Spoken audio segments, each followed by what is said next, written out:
OK, stay with us, Felicity, because Stephen Kinnock has joined us, the Labour MP for Aberavon. Good evening to you. Thank you for joining us. Good evening.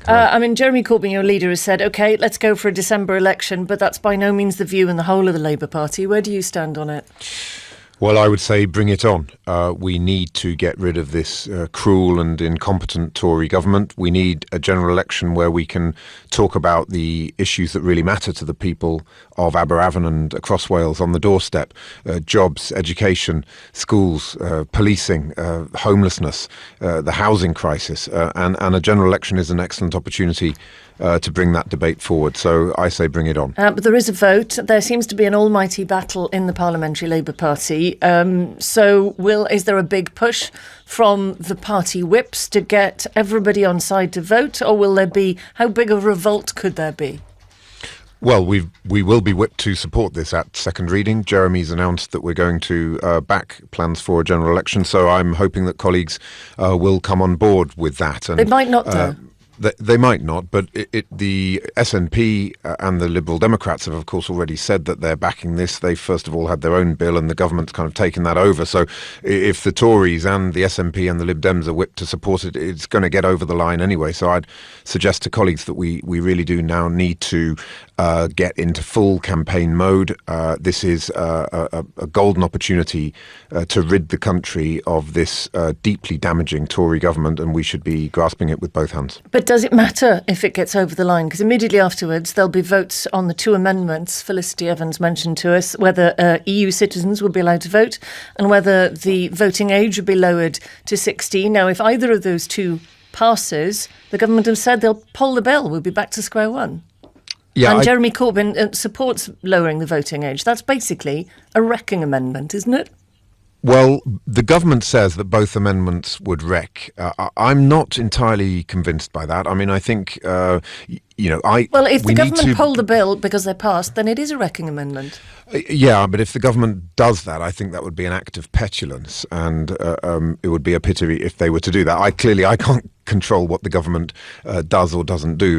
In my view, the amendments that have been tabled are perfectly reasonable. I'm in favour of votes at 16, and I think that can be implemented relatively quickly. Can it really? Hand on heart, do you think how quickly you couldn't get that through, lowering the voting age before a December election, could you?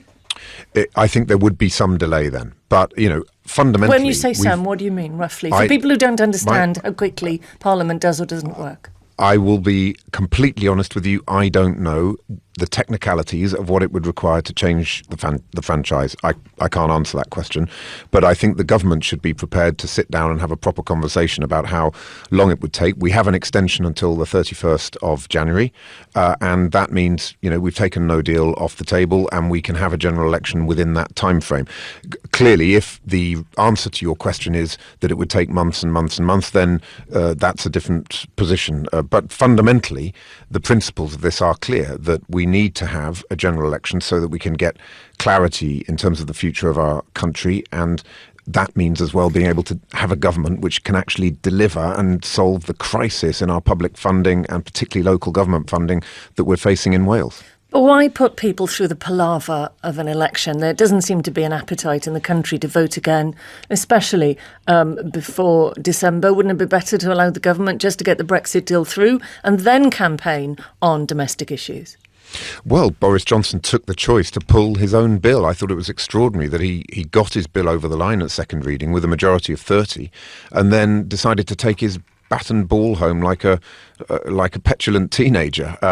He could have actually moved this bill through the House. That would have, in fact, been my preferred option, to get the bill to committee stage. We had some amendments down, which I think could have helped to shape the bill and improve it. And we would have then got Brexit over the line, and then I think had a general election. The further away we can get from Brexit and more onto the issues of our public services and jobs and housing and those bread and butter issues, the better that is for the Labour Party, because they're the issues that can really bring people around to our point of view and can also help to reunite our deeply divided country.